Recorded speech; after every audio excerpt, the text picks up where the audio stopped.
Serial मायरी की आने में आप देखेंगे कि जब हबीब आयशा से कहता है कि आयशा ये फिजा क्यों स्कूल गई है, तो सुनते साथ ही आयशा कहती है कि वाह भाई वाह हबीब मियाँ, आज आपको ख्याल आ गया कि फिजा क्यों स्कूल गई है, क्यों क्या इरादे हैं आपके। तो सुनते साथ ही हबीब कहता है कि बस मैंने एक बेटी का सारा लक्षण देख लिया है, तो अब मैंने फैसला किया है कि मैं फिजा की शादी करूंगा। ये सुनते साथ ही आयशा कहती है कि खबरदार, जो आइंदा ये बात की मैं अपने होते हुए कभी भी फिजा की इतनी कम उम्र में शादी करवाने की गलती नहीं करूंगी। सुनते साथ ही हबीब कहता है कि तुम कौन होती हो इस तरह मुझे रोकने वाली, मैं बाप हूं जो मर्जी करूं फैसला। ये सुनते साथ ही आयशा कहती वाह आज आपको ख्याल आ गया कि आप बाप हैं। आपने उस वक्त सोचा था कि जब आपने दूसरी शादी की थी कि आप 2 बच्चियों के बाप हैं, और हाँ इस पर हुक्म चलाने से बेहतर है कि आप जाकर अपनी बीवी से तो पूछो जो अभी तक आपको औलाद नहीं दे सकी है। दूसरी सीन में आप देखेंगे कि उधर रहीला जाती है समीना के पास और समीना से कहती है कि वाह समीना भाभी, आप तो अपनी एक बहू को ही नहीं काबू कर पाई हैं। तो ये सुनते साथ ही समीना कहती है कि क्या कहना चाह रही हो तुम, मुझे पता है कि सारी की सारी आग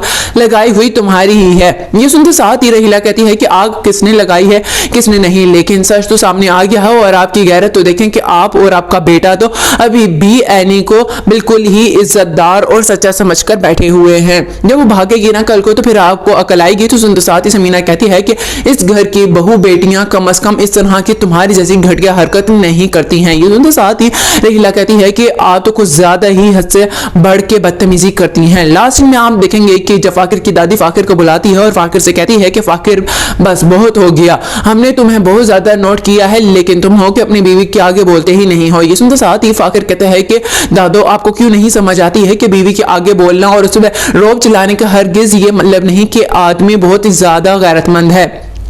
सुनते साथ ही फाकिर की दादी फाकिर से कहती हैं तो फिर और क्या करोगे तुम, देखो हमने सोचा है कि अब तुम एनी से मोबाइल ले लो ताकि वो उस लड़के से राब्ता ना रखें। ये सुनते साथ ही फाकिर कहता है कि एनी के पास मोबाइल हमजा से राब्ता रखने के लिए नहीं है बल्कि आप कहीं और तवज्जो दे दें।